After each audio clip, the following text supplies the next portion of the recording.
Hi, everyone. Welcome to this month's Stage Integrative Health webinar.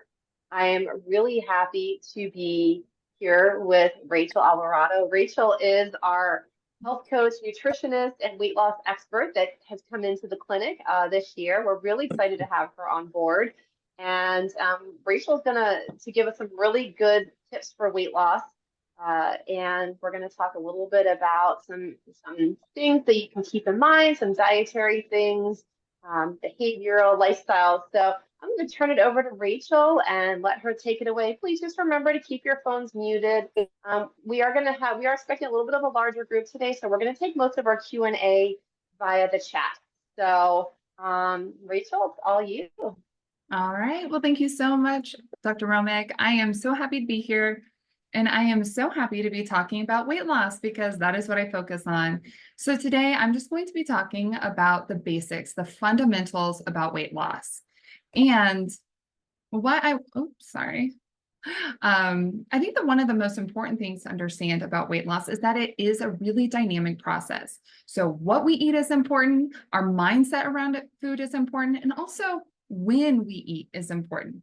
Now, a lot of weight loss programs out there just focus on one and not the other, but it is really important if you want long-lasting weight loss that you focus on all of these things.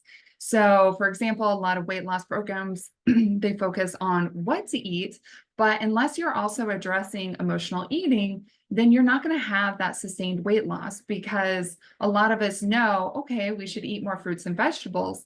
But if we have emotional eating holding us back, then how do we bridge the gap from what we know we should be doing to what we're actually doing? So that's where mindset comes into play and is so important. But then there's also mindful eating, which is a really great, wonderful thing that I think everyone should practice. But you can't just focus on mindful eating without also addressing the foods that you should be eating. Because if we're eating hyper-processed foods, which I'll talk about later, that can really interfere with our body's signals. So we can't necessarily be mindful and be attuned to what our body's needs are because these hyper-processed foods can like scramble the signal. So we're not really able to listen to all of our body's cues. And we'll go into that in more detail here coming up. But weight loss is a really personal thing for me. So I've had my own weight loss journey. So here I am, I think I'm like 18 or 19. So I'm young in this photo, but I've lost 40 pounds and I've kept it off for over 15 years. In fact, I think I'm getting closer to like 20 years because those years just keep on going. But I lived in like a food prison. You know, I was obsessed about food, what I was eating, what I was about to eat, what I just ate, how I felt about it. It was really mentally exhausting, this like food prison I lived in. So not only was I physically uncomfortable in my body overweight, but the psychological burden of it was really overwhelming.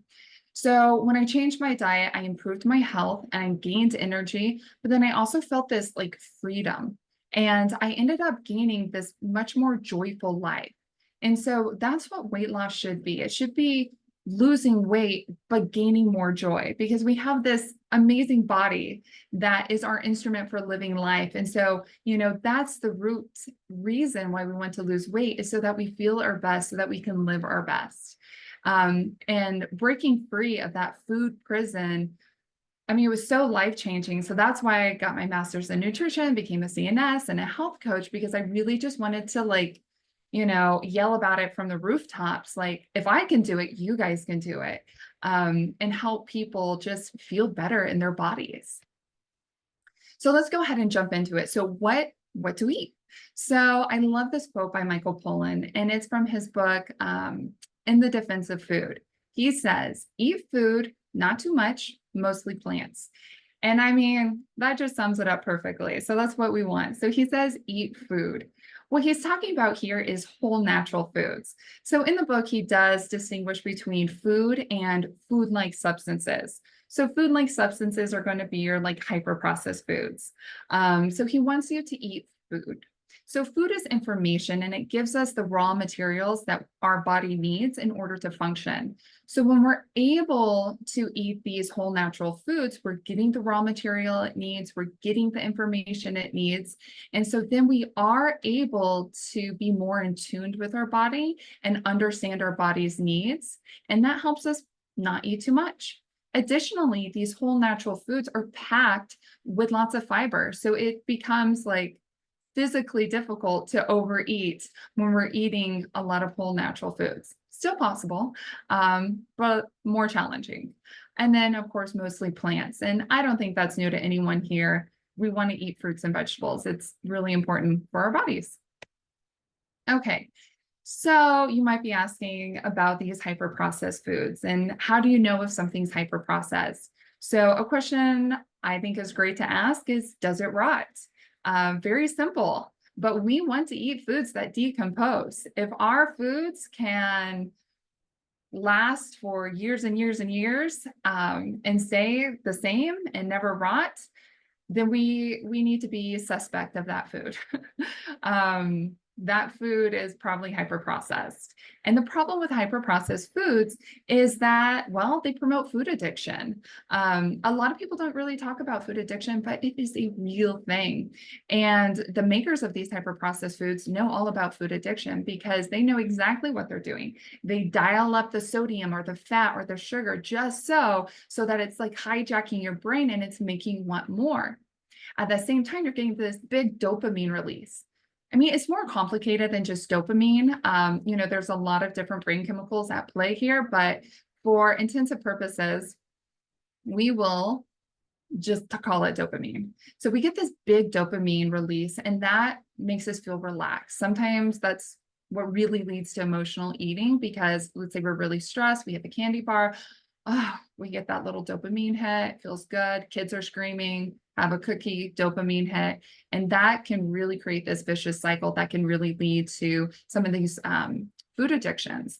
But again, like these manufacturers, they know what they're doing. They're dialing it up so it overrides the natural brain chemistry, and you're getting these big dopamine hits, but then at the same time, they're giving you this satisfying crunch or chewiness, and there's not the fiber or the nutrients available in those foods. So then your body doesn't understand that it's getting calories because it's never getting actually the nutrients it wants. So it's never feeling satisfied on a deeper level. It's just getting these dopamine hits that make you want more, but you're just getting a lot of calories and none of the actual raw material that your body needs to function properly.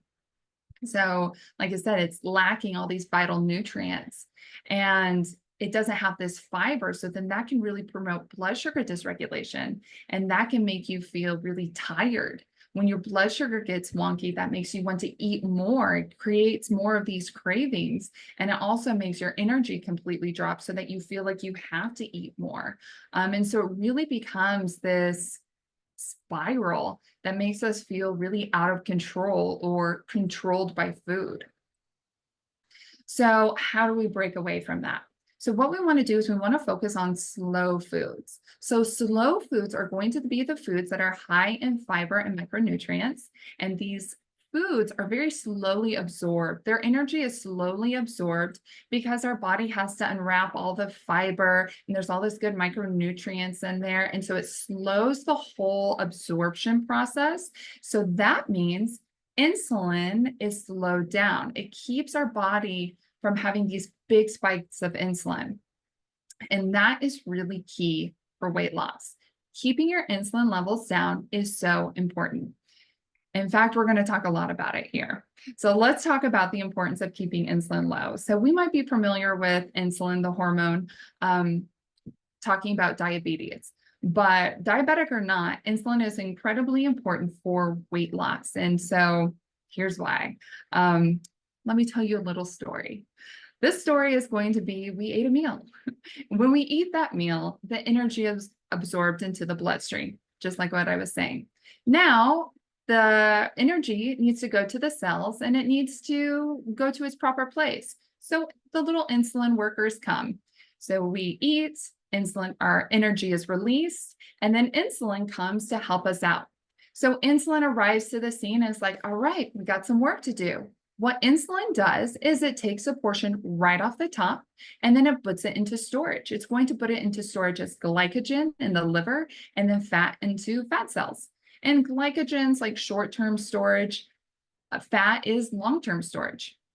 So it puts it into storage because your body is always looking out for you. Your body wants you to have a little snack later because we don't know if there's going to be food available or not. And we want to make sure that you have a little snack. So it's a built-in snack that insulin does. Now, after we store a little snack for later, it then goes back and it takes the energy and it divvies that energy to all of the cells so that we have energy so we can, do our thing. Be functionally moving humans. And then as that energy is decreased, insulin's like, all right, we did our work. And then it starts to decrease itself. So that insulin level goes down. It is when that insulin level starts to go down that it triggers your body to use your stored energy. Now, if there's one thing you get from this webinar, get this. Weight loss is our body using our stored energy. We can only access our stored energy when our insulin levels come down. So it is really important that when our insulin levels start to come down, we allow our body the opportunity to use our stored energy. So that's going to be using the stored glycogen and the stored fat. And that is weight loss. I know it sounds so simple, but that is what it is. It really is simple. But things can get messed up with this story. So hopefully we ate a nice big salad. So that salad's going to have all that fiber and that slowly releases the energy, which means we have just a little bit of insulin and it's that nice, beautiful pattern.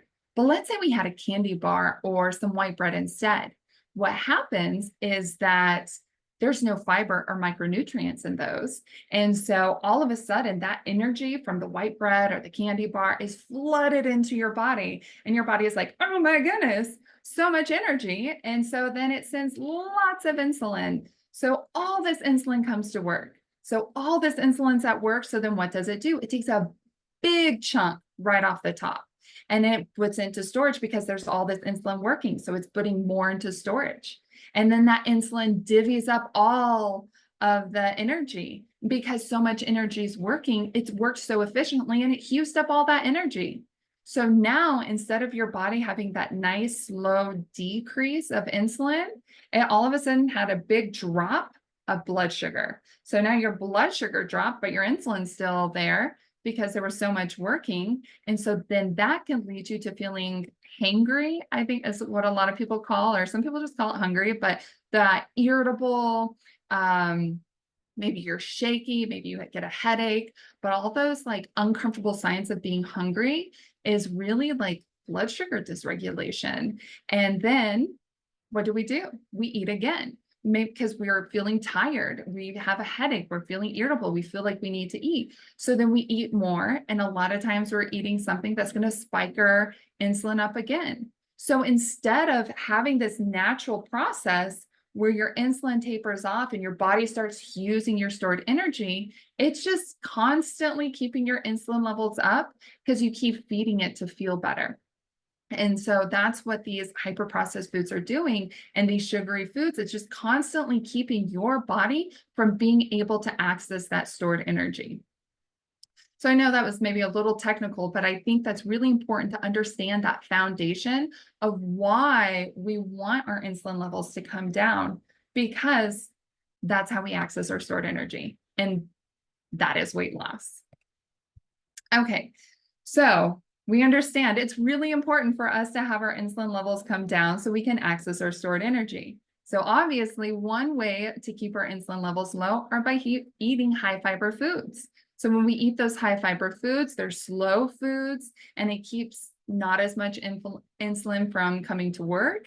And it just creates that nice, beautiful process.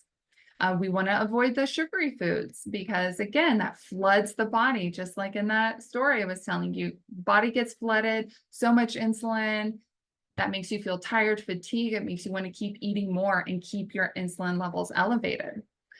The other way to do that is we want to avoid snacking. So when we have that nice salad with maybe some tofu on top, we're having, that nice regulated meal. The insulin's nice and regulated. It slowly tapers off. And then when it tapers off, that triggers our body to use our stored energy. If we had a snack then our insulin levels would just go back up and it would start that process off again. That snack would prevent our body from being able to access our stored energy. So anytime we snack between meals, it's just keeping our insulin levels up and keeping our body away from accessing that stored energy. And then additionally, we want to go about 12 to 13 hours overnight without eating. So when we finish eating dinner, we want to brush our teeth, clean up the kitchen, and stop eating. Stop eating until we have breakfast the following morning. So this is really important. So ideally, we would stop eating about 3 to 4 hours before we go to bed. So that way, when we go to bed, we're no longer in this active phase of digestion. This is going to allow our body to go into a deeper level of detoxification and cleaning and repair. When we are asleep and we are not having to actively digest, first of all, we're going to sleep better. So that's great. But then we're also going to be able to spend that energy that we would be spending on actively digesting. We're going to spend that on detoxifying and doing a deeper clean and repair of our body. And we really want that. Additionally, our insulin levels are down low. If we're not eating, that's the lowest our insulin levels are going to be. And what happens when our insulin levels are low? We are using our stored energy. So when we're able to go this nice 12 to 13 hours from when we finish dinner to when we have breakfast, that means we are using our stored energy. We're using up those glycogen stores. We're using our fat. And again, using our stored energy is weight loss. So let's go back to those foods that act like sugar. So these are foods that can spike that insulin and really interfere with our insulin levels that will interfere with our ability to lose weight. So this is going to be honey, syrup, agave, white bread, pasta. There are like chickpea pastas out there and lentil pastas. Those are okay to eat. Those are going to be high in fiber and protein, and those are going to be good. But like your traditional pasta, it's not going to help you out. White rice, fruit juice, hyper-processed foods, which we already talked about. And then also here, I want you to be aware of artificial sugars. So a lot of times we'll see, let's say a Diet Coke. A Diet Coke says there are 0 calories, but it has artificial sugar like aspartame, and that still creates an insulin response. So let's say you have your salad, your insulin levels go down, but then you have a Diet Coke. Or, something else that's 0 calories, like the 0 calorie Jello, but has artificial sugar in it.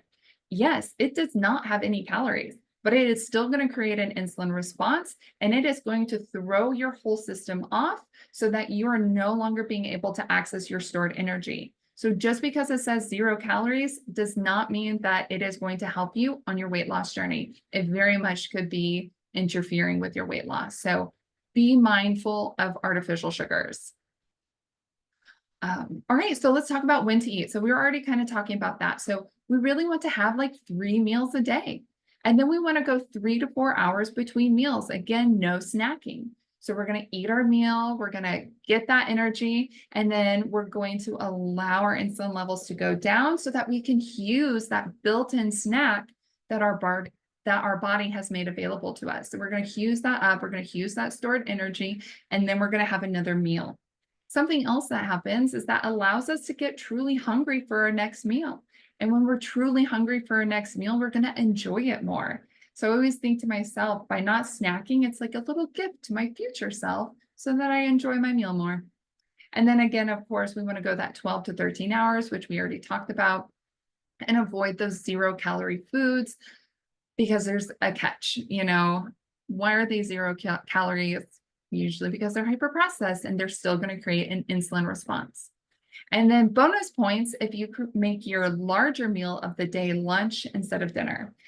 Here in America, we typically do a larger meal for dinner, but if you reverse that, then that's less you have to digest at night, and that can help you with your weight loss journey.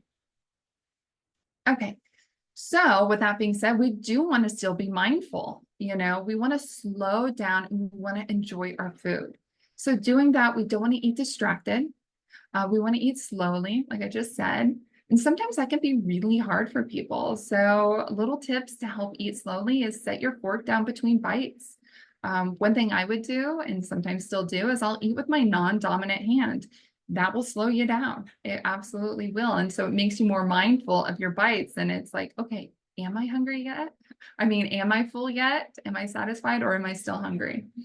And then listen to your body. And you're going to be able to listen to your body better and better the further you get away from processed foods, because those signals aren't going to be scrambled by the hyper-processed foods. So yeah.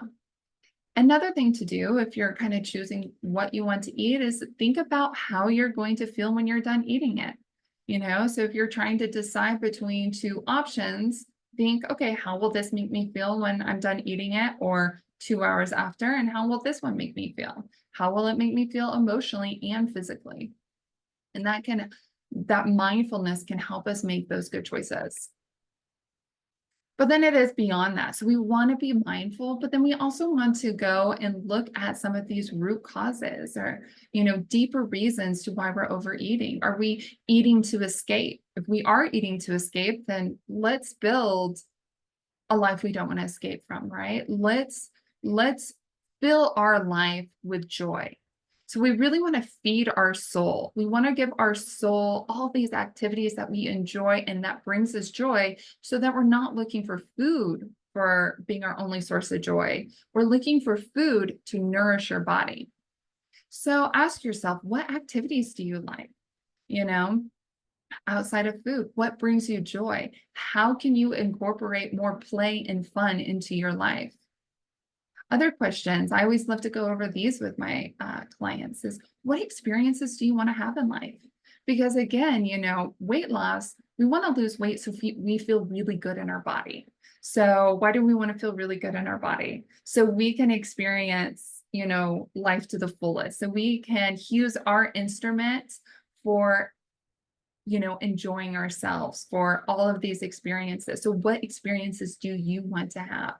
And when you really get clear on the experiences you want to have, then you can see the importance it is to allow yourself to be able to physically have those experiences. Now it's not, I'm saying no to a cookie. It's, I'm saying yes, the life I want to live. And so, getting clear on what do you want your future to look like? And then how can you get there?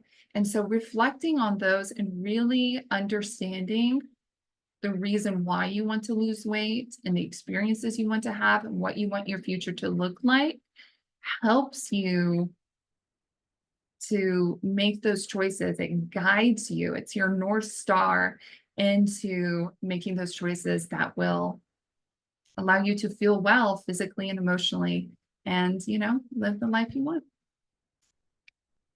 All right, so that's all I have. So we can go ahead and do some questions and answers. Again, Sage, we offer a 6-month weight loss program. So if you are interested, visit us at sageintegrativehealth.com, and you can set up a discovery call. It's a free 15-minute call, and we'll chat and we'll see and make sure that you're a good fit. So yeah. Thank you so much, Rachel. This was great. And just to tag on, we do have the 6-month weight loss program. We do a tandem visit with the weight loss program. So you're actually seeing both our functional medicine practitioners in the clinic for full health assessment. So we deal with all of the underlying imbalances, and we also deal with any testing and things like that, get you on a good supplement or herbal medicine regimen. And then Rachel works with you long-term on the weight loss. So you check in with your functional medicine practitioner several times during that 6-month period while you're working with Rachel. And then Rachel will help you to weekly at least weekly, monitor and maintain your weight loss. So that's something. And for those of you who are on the call today, we are offering 50% off for the first month of that 6-month program. So if you contact us, just let us know you were on the webinar and you wanted to get that 50% off that first month of the weight loss program. So we did have a number of questions come into the chat. So I'll start at the top here and see what we've got here. So we have a question about if one wants to lose weight but doesn't have the ability to do high intensity training due to an injury or recovery from surgery, something like that. How can someone lose weight if they're not able to do high intensity training? Great question.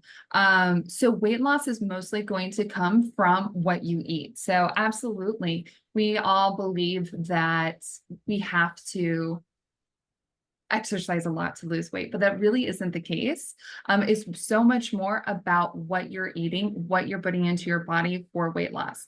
Now, with that being said, it is going to be more challenging losing weight if you're completely sedentary. But if you're not completely sedentary, you absolutely don't have to do high intensity work in order to lose weight. It's really about focusing on your diet, getting those whole natural foods. And like I was talking about, getting your insulin down lower so that you can access that stored energy and giving your body that opportunity. Yeah, great. So really, I'm a big believer in like lifelong exercise. Something for me personally in my own journey with weight management as I get older, I'm always looking for exercise that I know I can do when I'm 70, 80, 90, maybe dialing it back a little bit, but I try to find those things in my life that are really manageable, that I can maintain for decades. And so to me, that's really important in terms of cultivating an exercise routine. So, and losing 20 to 30 pounds if you're already eating really healthy. Rachel, any thoughts to that? How do we shave off those extra pounds if we have good stuff on our plate already? We think we do. Yeah. Well, it's hard to say. I will say that a lot of times we think we're eating healthier than we actually are. But then it can be, maybe some of those foods are having a higher insulin response. Maybe our pattern of when we eating is being thrown off so that we aren't having these periods between meals where our body is able to access that, the stored snack and use our stored energy. So there could be something going on with the insulin that's not allowing that opportunity. So we would want to investigate further and see what are our patterns looking like, what are the foods, how are the foods responding into our body? And then of course too, we need to look at our sleep, making sure we're getting good sleep. That's really important. Our bodies function better and can lose weight when we're sleeping. And we also want to look at our stress levels. If our cortisol levels are constantly high, then we also need to work on getting those down because that can really interfere. I think we're all pretty aware how damaging high cortisol levels can be. And same thing with weight loss. It interferes with weight loss. Great. So then how does metabolism play out with all of this? That's a great question. So we all have different metabolisms. And so we are all going to need, we're all going to have a different metabolic demand. Okay. As I say, was blessed with a very low metabolism naturally. And that seems really annoying for weight loss. However, a lot of longevity experts have come to understand that slower metabolism actually promotes longevity because when we eat things, it is an oxidative stress, puts stress on the body. So if you have a lower caloric need, then that actually can help you create longevity. But it's about, again, removing some of these hyper processed foods so that you can listen to your body, understand your body's demands. And when you're eating these whole natural foods, they are going to be filling on fewer calories. And of course, you're going to adjust accordingly to what your body's needs are. Additionally, with that, we were talking about we don't need to do high intensity work, but if you are really struggling with weight loss, doing a little bit of like weightlifting can really help give you kind of that boost, give you more muscle mass to help with a moderate metabolic boost that way. Mhm. And does millet, it's like insulin in your experience? Millet and fruit, like Um, mangoes and millet and things like that, like higher sugar fruits. yeah. So what's really interesting, so depending on where you are, some people do have some levels of insulin resistance. And so if you are diabetic or you do have some insulin resistant issues, then you do want to stick more with fruits that are lower sugar, like berries. And fortunately, too, berries are going to be your most nutrient packed. However, these natural foods, we want to avoid dry fruits with weight loss, but when fruits, they are packaged with fiber, phytonutrients, and water. And so they end up having a lower glycemic index or load. And so they don't create as big insulin spikes, and our body is able to manage it. So it is really important to get the nutrients from fruits. Depending where you are, that might need to be adjusted, how many servings of fruits, but typically I say we want to at least have 2 servings of fruits, and one of those servings be berries. Right? That's super helpful. And one thing too on the sugary fruits, as the functional medicine side of things, I always look at the sugary fruits in terms of if you do have digestive issues or any kind of candida or bacterial overgrowth, we want to be careful with some of those more sugary fruits like mangoes and things like that, because they could exacerbate overgrowth in the gut. So it's really, it depends on the person coming in, and Rachel and the functional medicine team, we all work together to collaborate to make sure that the best meal plans are being put together. So let's say, you have dinner and you just have that little sweet craving at the end. What do you do for something like that? Yeah, so that's hard. A lot of us get kind of conditioned to end with the sweet, but you can end with the sweet. You can end, that's when you can have your fruit, and if you are trying to cut back on sugar, do some berries. But then what you're going to see too is once you start getting away from the added sugar and the hyper processed foods, and because remember, those foods create that big dopamine hit, which then down regulates the response you get from these natural foods. So when you eat a candy bar, later when you eat an apple, it doesn't taste as sweet and it's not as satisfying. But when you stop eating those candy bars, then you're going to have an apple and you're going to be like, well, this tastes really good. And so you can, enjoy the abundance of the natural world and satisfy your sweet tooth with that. Yeah, makes sense. Good, good, good. So, you know, herbal weight loss supplements, what do we know about those? There's so many out there. Typically avoid. Um, if something has a gimmickly claim, it's usually a gimmick, and it's usually just wanting you to spend your money. The principles of weight loss are, it's something you earn. It's through eating well. There are no shortcuts. However, once you really understand how your body is working and you put those principles, whole natural foods, lots of fiber, 3 meals a day, you can be surprised at how quickly you start to lose weight. So you're not even tempted by these gimmicky things. And then you feel better. And then you're just buying fruits and vegetables. You don't have to waste your money on these things. And so many of them are, they claim to stimulate metabolism or help you burn fat. And so there's so many different claims. And a lot of these herbal supplements, actually, when you look at them, what they really are is antioxidants. So they're just high in antioxidants. So that's to just get the antioxidants through your food. So rather than do the herbal supplement that you're spending a lot of money for and probably not seeing much benefit from, just eat whole foods, and eat in moderation. And it's really, and sometimes moderation for one person is, we'll use the calorie count, not that they're big on calorie counting, but moderation for one person might be 1900 calories and moderation for another person might be 1400. So we just have to remember our individual bodies and where we are in our life stage too, and how that can impact our weight loss journey. Not to mention other things like inflammation, gut health, hormonal imbalances, thyroid imbalances. So there's a whole host of things, which is why we marry the two teams together with the weight loss and the functional medicine, because you really can't do one without the other. Mhm. they're really intermingled in the conversation. We need to address any of the underlying health issues first, and also woven into the weight loss journey. It's just not going to work otherwise. Mhm. So we are up on time. We are actually a few minutes over. And thank you so much for all the wonderful questions and participation.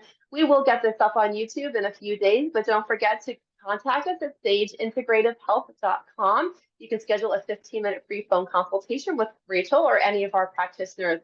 Thank you again and have a wonderful, wonderful day.